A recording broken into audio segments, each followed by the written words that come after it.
এর মধ্যে প্রায় ১ থেকে ১.৫ বছর করোনাকালীন সময়ে কঠিন পরিস্থিতি আমরা মোকাবেলা করেছি। আমাদের শ্রদ্ধেয় মুরব্বী এফ.এম. সুলাইমান চৌধুরী আমাদেরকে তখন দিক নির্দেশনা দিয়েছিলেন যে মানবতার কল্যাণে দলের সর্বস্তরের নেতাকর্মীদেরকে নিয়োজিত হওয়ার জন্য।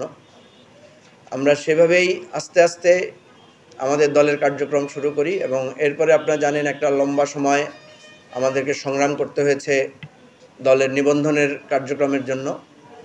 এর পরপরই আমরা এই ফ্যাসিবাদ বিরোধী যে মহান আন্দোলন, সে আন্দোলনের লড়াই সংগ্রামে রাজপথে আমাদেরকে নিয়োজিত থাকতে হয়েছে। অনেক চড়াই উতরাই, অনেক কঠিন পরিস্থিতি মোকাবেলা করে আমরা অবশেষে ফ্যাসিবাদের বিরুদ্ধে বিজয়ী হয়েছি এবং বাংলাদেশের মানুষ এক কঠিন ফ্যাসিবাদ থেকে মুক্তি পেয়েছে। তো এর মধ্যে আমরা প্রায় কয়েকবারই উদ্যোগ নিয়েছিলাম আমাদের দলের কাউন্সিল করার জন্য, কিন্তু প্রত্যেকবারই আমাদের কাছে জাতীয় প্রয়োজন এত গুরুত্বপূর্ণ হয়ে দেখা দিয়েছিল যে আমাদেরকে বারবার অনিবার্য কারণে আমাদের কাউন্সিল পেছাতে হয়েছে। তো অনেক চিন্তাভাবনা এবং নানা চড়াই উতরাইয়ের পরে আমরা সিদ্ধান্ত নিয়েছি ইনশাআল্লাহ আগামী ২৮শে ডিসেম্বর আমাদের দলের প্রথম জাতীয় কাউন্সিল, আমাদের দলের বিভিন্ন পর্ষদের নির্বাচন এবং জাতীয় সম্মেলন অনুষ্ঠিত হবে ঐতিহাসিক সোহরাওয়ার্দী উদ্যানে। তো আমরা হাততালি দেব।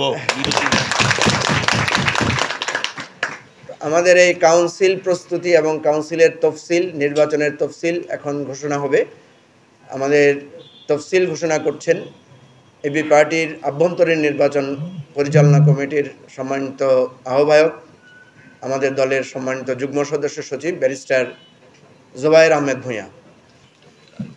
আমার বাংলাদেশ পার্টির সম্মানিত আহ্বায়ক, সদস্য সচিব, যুগ্ম সদস্য সচিব, সম্মানিত উপদেষ্টা এবং নেতৃবৃন্দ, সাংবাদিকবৃন্দ, আসসালামু আলাইকুম রহমতুল্লাহি ওয়া বারাকাতুহু।